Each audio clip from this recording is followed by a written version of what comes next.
All right, y'all, let's dive right in. Today, topic came up about losing weight. Someone's having trouble losing weight, and what approach should they take to help them lose weight? And there's a lot of different factors that come into play when losing weight, and then also like what diet to follow or like a workout program. Should you do resistance training versus cardio? And today I just want to focus on one thing for weight loss in general, and that will be with just the diet. So first off, there's a lot of different approaches you can take, and there are some very popular ones out there, heavily influenced by social media, whether that be from Facebook, Instagram, TikTok, whatever those platforms are, or by the televised media. So like Oprah Winfrey, Dr. Oz, Ellen. I don't know any other shows out there that really promote. So, but those influencers and that media influence has really skewed and manipulated some of these consumers into thinking that there's a specific diet pill or a specific way of eating that is going to make them lean, no matter what, like lose weight. And that may be true to a certain extent, like crash dieting back in the day, like HCG diet, you ate 500 calories. Of course, you're going to lose weight. You're eating less food. You're in a calorie deficit. So first off, let's first talk about losing weight and the difference between weight and body fat. We want to aim toward losing body fat, not losing weight. Losing weight, you're saying that you're compromising and losing muscle tissue, bone, water, and also organs can shrink too, and then body fat, right? So all those come into play when you're talking about losing weight. Oh, and toxic poop, right? So that zoo poo. So all that is weight. So cleansers, or when you do a cleanse, a fasting cleanse, makes you poop, you lose weight, no doubt. But you're not losing body fat, right? So we want to focus on things that are going to help you lose body fat and also maintain less body fat accumulation over time. So that means adherence to a way of eating or a diet. So in order to lose weight, you got to be in a calorie deficit. That means there's a maintenance level of calories. So calories is the way that we measure energy, and you need to eat less calories than what your body needs to maintain its current weight, and that's called a calorie deficit, okay? If you eat more, that's called a calorie surplus. If you want to go the opposite direction and gain weight, you got to eat a calorie surplus according to that maintenance level, and that's going to be different for everyone. And there's algorithms that can really kind of give you a good ballpark, and that's the easiest route to go. So whenever we talk about that ballpark, that requires you to be adherent to that specific number of calories per day and per week, okay? So because weight loss is not a day-by-day thing, it is actually like more of a week-by-week process, okay?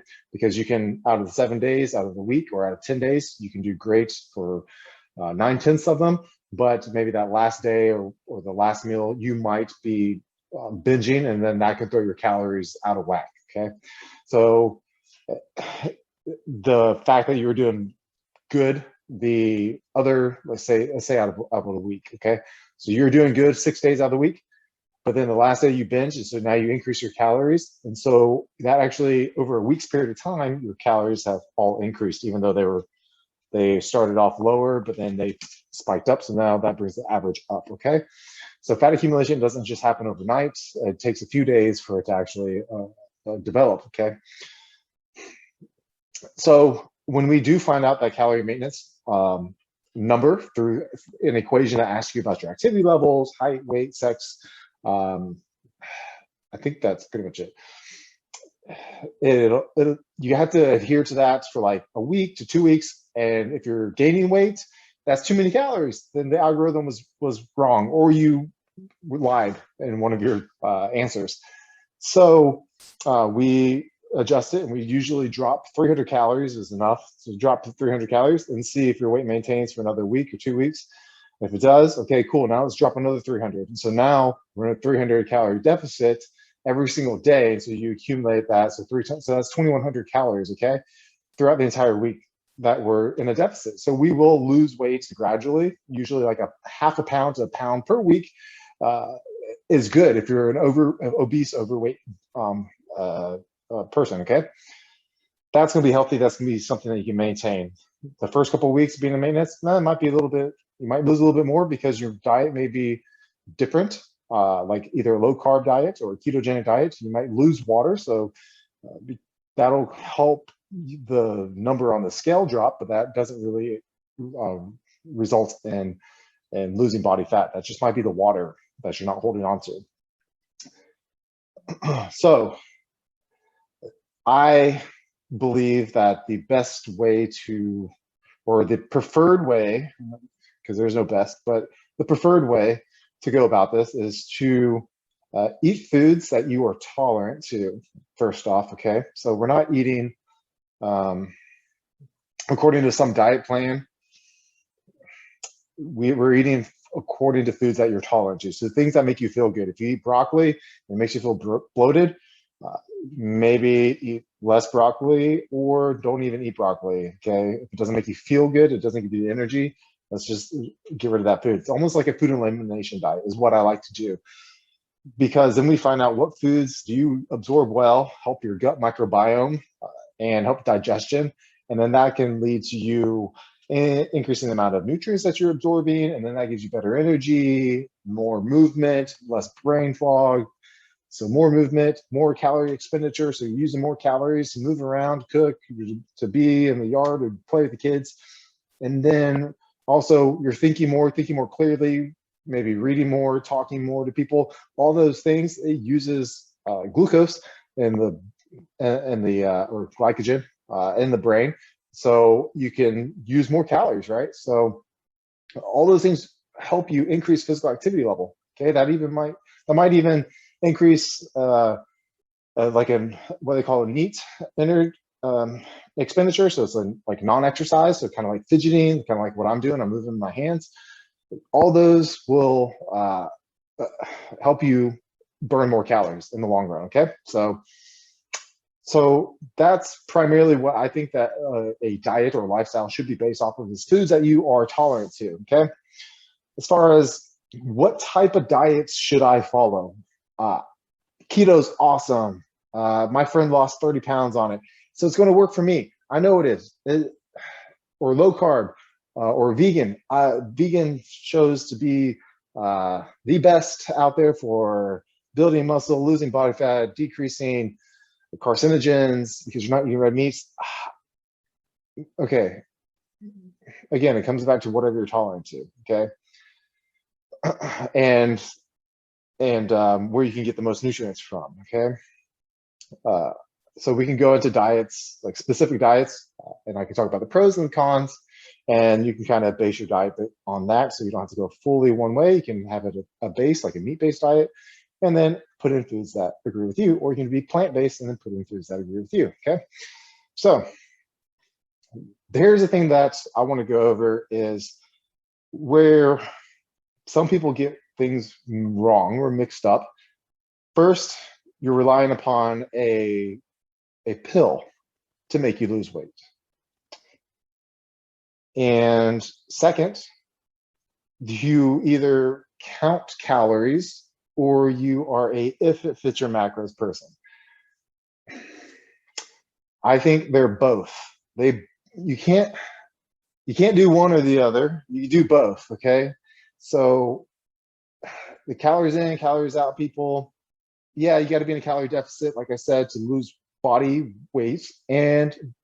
But if it fits your macros, helps you lose body fats if you're in a calorie deficit, right?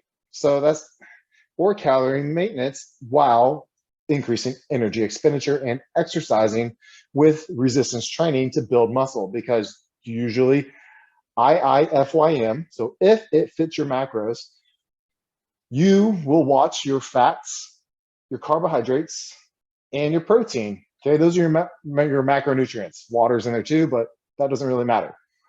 Typically, those diets will be higher in protein. So 1 gram of protein per body, per pound of body weight.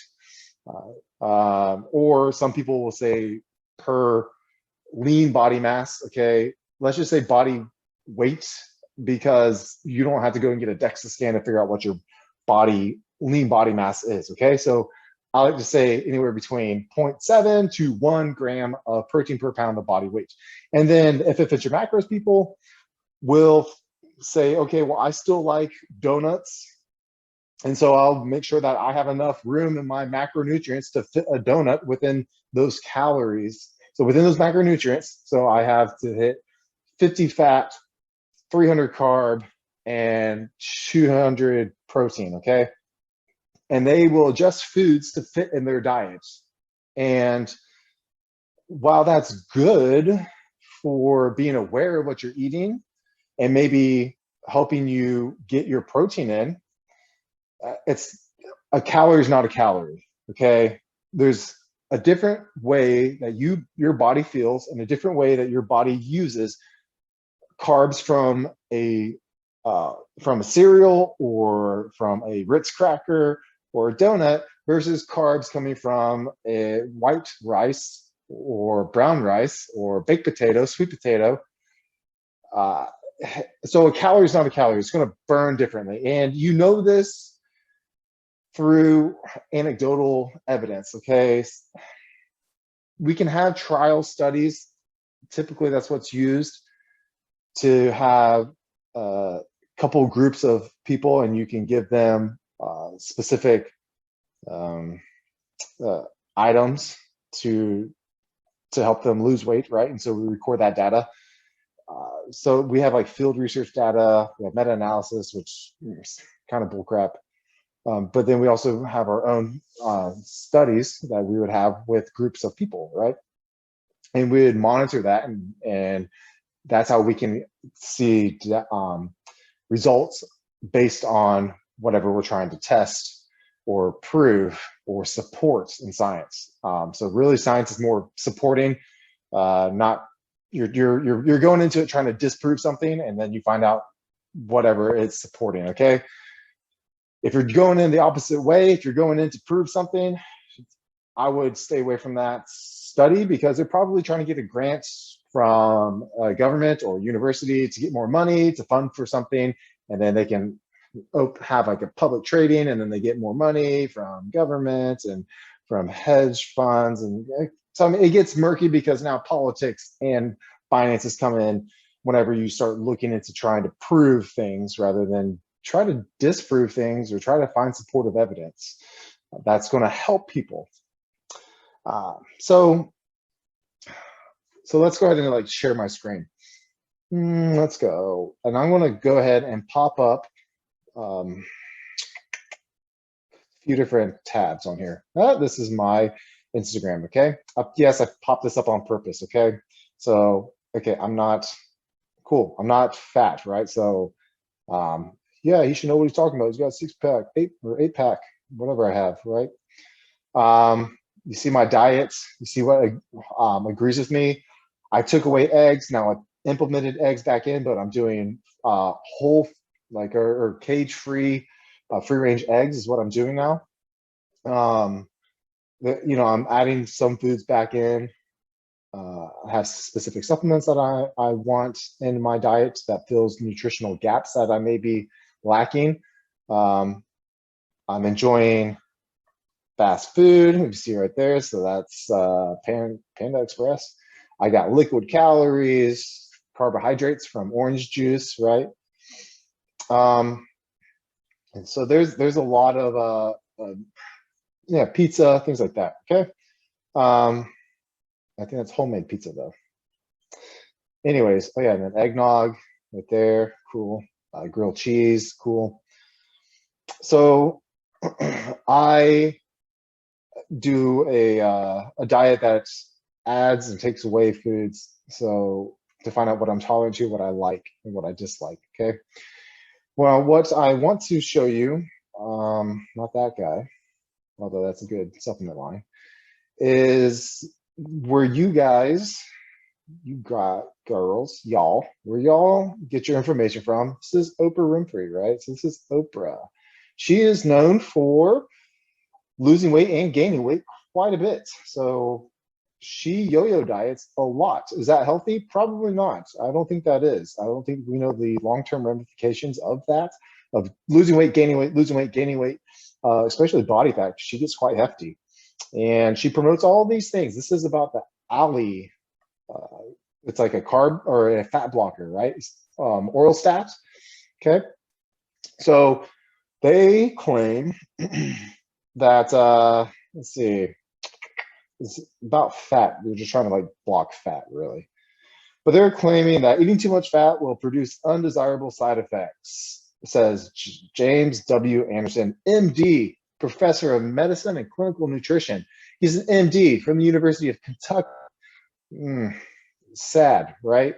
This guy doesn't even understand basic nutrition and physiology, right? Cool. Me, yeah, I understand physiology and kinesiology, all right? I got that. I understand that. Dietary nutrition, sports nutrition, okay? So that's kind of my education, okay? And Ali, however you pronounce it, oral stat, we'll go with that, okay? That prevents your body from absorbing fat, okay? Because you think that eating fat's going to make you fat. It's not how it works. Again, fat has calories, has nine calories per gram of fat, okay? It's very expensive calorie, okay? And because we can look at it like finances, okay? It's like budgeting your finances monthly, weekly, daily, okay? Calories are the same thing. Think of calories, finances. Oh, I can't understand calories. It's too much. I have so much stuff going on in my mind. Well, you budget your finances. You can easily take a few minutes out of your day to budget your calories for that day, the next day, and maybe the week, okay? You can even do it during commercials while you're watching TV. You can do it while cooking food. You can do it. You can even, we have like hands-free devices where you can even talk to your phone and schedule things and put that while you're even driving. You have no excuse. You can record yourself and just talk about what you're going to do and then go back and listen to it later on, okay? You have no excuse. You're getting fat because you just make excuses. That's all you do, okay? So fat does not make you fat. Overeating, eating too many calories makes you fat. Now, this drug or this supplement, and they make a drug too, all it does, it binds the fat. You can't absorb fat, and guess what happens? You have like a leaky butthole. So that's really cool, okay? So now you're just leaking out fat that's not being dissolved, and you just, have little turkey squirts all throughout the day. So that's an easy way about losing weight. Eh? This is another person that seems to be. He's just such a smart guy, man. Dr. Oz. I mean, he's so smart. He's a very smart marketer, but he's a very dumb doctor when it comes to nutrition. He might be good for surgeries. That's really where the doctors shine. But when it comes to nutrition, this guy is he's an idiot. He's just a marketer, okay? And people exploit him, and he exploits them, and he gets big bang for your buck. So yeah, drinking coffee before exercise can help you burn more fat. So it can help you burn more fat.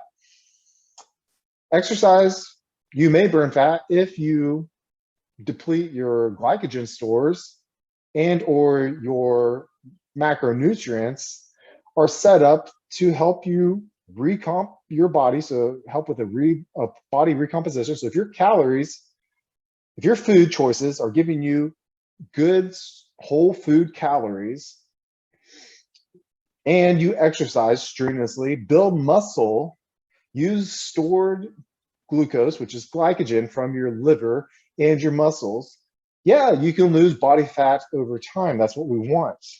Even at calorie maintenance, it's possible to do that if your exercise is strenuous enough to build muscle and you're eating the right types of foods for your macronutrients, for you to be at a calorie maintenance, okay? They all line up. It's not one or the other. Like, you have a lot of people on social media trying to tell you it's if it fits your macros, just do keto diets. Carbs are making you fat. Don't eat past 6 p.m. You got to do intermittent fasting. You got to go vegan. Red meat's causing you to die of heart disease. These are all false things that people do in order to gain more, what's that word, clout, in order to gain more attraction, and then manipulate you into buying something else. That's what they do. They're marketing towards something else. There's very few people that want to help you lose body fat and that actually enjoy seeing other people have that success. I enjoy seeing people have success in their life and improving in their life by losing the body fat to put them at a healthy body fat level to function and to reduce the risk of disease and to be functional human beings. And functional, I just mean to be able to play with your children. Parents, I know that's what you want to do. You want to play with your children without feeling like crap. You want to be able to wake up, get them, get them ready with breakfast and get them out the door without being so stressed out. And you want to feel good about yourself at the same time. We don't have to sacrifice everything to have happiness, okay? Is there balance in life? Yeah, you can find balance. To be the greatest thing in life, this is on like a podcast I was listening to, Fuad Abiad. They're talking about you have to sacrifice things to become the greatest of all times, and so you can't have balance. That may be true in certain areas with careers. A lot of people do, and they get that success, and they find out that the balance that they lost, it would have actually helped them, or they would have had more happiness, and really what they attained wasn't all as happy as enjoying the journey. Okay, people don't enjoy the journey. They look for the end results and they don't enjoy the process. The process that actually makes you grow and makes you stronger and makes you a more healthy human being. I think that's something that we're all trying to do. We're all trying to have personal self-assessments and figure out what are we doing correctly? What do we need to improve? How can we help others? What are our addictions? What habits are we forming that are hurting us or helping us, or habits that we're helping other people hurt themselves or help themselves, okay? So as parents, this is crucial. You have to find some sort of happiness in life, a balanced life, but also something that that keeps your mind healthy and directed toward that balance. Okay, so you need something for yourself, which typically exercise is or meditation. Something is for yourself to keep other things in line, so it helps everything become organized. This is your hobby that you do should be catered around some sort of physical activity, okay? And it should make you organize, should help you, man, stumbling over my words. It should help you organize everything in your life to find balance. Your hobby is Microsoft Office. Everything else in your life that you need to have balance in or organization in to give some sort of time to is all the little programs within Microsoft Office, okay? You don't use all of them every single day. You might use some of them throughout the day. You might use them multiple times of the day. Your life is the same thing. It has to be organized, and you can't put all of your eggs in one basket, nor can you always be taking one egg out of that same basket multiple times throughout the day, okay? It's a give and take relationship. So on my social media, this is my social media feed, beware, there's a lot of half-naked men, because I follow a lot of fitness pages. It's not because of anything else. And the one thing that you notice is that they're trying to tell you what's the best workout, this is the best diet, this is the best supplement. Okay, they are telling you just marketing lies, in my opinion. That's the only word I can really think of, okay? Whenever we do see social media, remember, this is fantasy land, okay? This is not attainable year round. So these guys are getting ready for a bodybuilding show. Look at that, just stupid shredded, right? They're not walking around like that every day of their life, okay? They're doing this that's their job. This is what they do to come into looking like this. And just like any other sports person, this is just for like maybe a week, 2 weeks that they look like this, and then like 1 or 2 days where like they are just like stupid shredded, right? So I bet you're gonna be sick of my ums after all this. I'm trying to find, usually there's like little, there we go. So it's like, why should you consume post-workout or carbs post-workout, okay? Don't be afraid of carbs, right? So carbs are basically your fuel for your workouts, okay? Your body does use carbs. It actually likes carbs. You know, the opposite of what keto and like true carnivore people, I guess, like the far right carnivore people believe, okay? Your body can use carbs. It prefers them in workouts, and I've done the ketogenic diet, I've done carnivore diets, and my workouts suffer. You lose strength. Carbs give you strength, okay? Don't be scared of carbs. Basically, the premise of this whole video is that you need to find out what foods that you like and what your body likes and what your body dislikes, not what your mind likes, not your cravings, okay? Examine.com. To understand where cravings come from, we must first understand what they are. So I'll start with a definition. A food craving is a state of heightened eating motivation that is directed at a specific food. It's not the same as hunger, which is non-specific motivation for calorie-containing food in general. Craving and hunger are distinct motivations that emerge from different brain circuits in response to specific cues. So where does the motivation come from? Oh man, the human brain is hardwired to be motivated by certain key goals that supported the survival and reproduction of our ancestors, okay? And food can become like drugs. So this is the main point I want to come by, okay? Again, examine.com, go read more about this. Stop the sharing. Certain foods can fit into your lifestyle, your diets, okay? They can.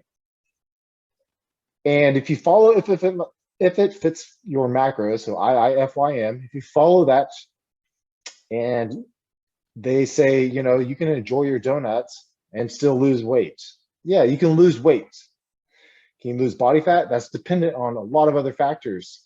Don't blame or don't have excuses saying, oh, I'm hypothyroid, which is like 7% of people, right, in the United States.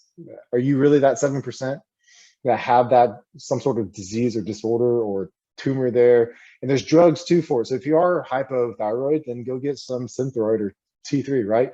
You can get that easily under control. Oh, I have type 2 diabetes. Cool, you can reverse that. That's not set. I know a lot of type 1 diabetic people who bodybuild or who are athletes, powerlifters. I know them.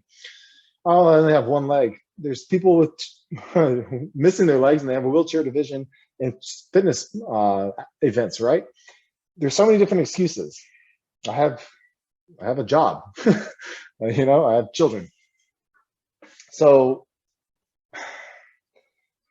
why is this little thing right here? Okay. Certain foods will make your brain react a certain way.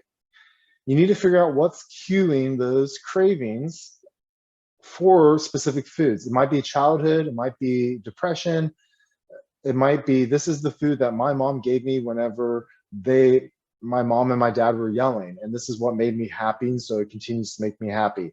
This is something that I smell and I see on, as I'm walking down the street and I see on my social media. I just need to eat that burger or that pizza or that pasta. Are burgers, pizzas, and pastas bad for you? No. If going to McDonald's, yes. Totally different. It's a different way that you feel. If you watch these people that do 10,000 calorie challenges, 20,000 calorie challenges, if they go to fast food places, they will be able to usually complete those challenges. If you have them eat all that food made at home from home ingredients, right? For that you go to the store, make it yourself without all the extra oils and palatable seasonings that they put on there, like MSG and all that stuff. It's going to be hard. Unless you're a competitive eater, you're probably not going to be able to do it. Okay. If you go home and you make your own pasta or you make your own burger versus going to Burger King or Sonic or Olive Garden or some restaurant pasta place, it's going to be different. You're going to be able to eat more for sure. Your olive oil at home is going to be different than the crap olive oil that's mixed with canola oil or whatever other seed oil that they use. It's going to make it a little bit more hyper palatable. That means that you're going to be able to eat more. You're going to want to eat more. It's like bags of chips. I forgot like how many potatoes. I think it's like 10 potatoes equals a bag of like a regular bag of Lay's chips. Eat a bag of chips, go eat 10 potatoes. Which one can you do? You can eat a bag of chips, no problem. Why eat a couple? That's a lot of potatoes. Go and eat those whole potatoes, totally different. Your body is going to be different. If you eat one potato, if you eat the same amount of calories from regular potatoes versus potato chips, your body, these two people, it could be the same exact person, your body is going to look different on the outside and your blood work's going to appear different on the inside for the person that's eating the bags of potato chips. Your skin's not going to look as tight. You're going to be probably worse acne. You're not going to be able to have enough energy. You might have brain fog, mood swings, more cravings, higher calorie consumption because you're going to crave more food versus the person who's eating those same calories, or even, let's even go the same way. So you can do the same calories, or we can do the same carbohydrates, okay? So if it fits your macros, right? And you can drizzle the olive oil on the whole potatoes to match the macronutrients of the bags of potato chips. I usually have like 9 grams of fat per serving or 10, right? Go ahead and do that. Your body is still going to look different. Your gut is going to be different. Your gut microbiome is going to change for the better if you're tolerant to potatoes.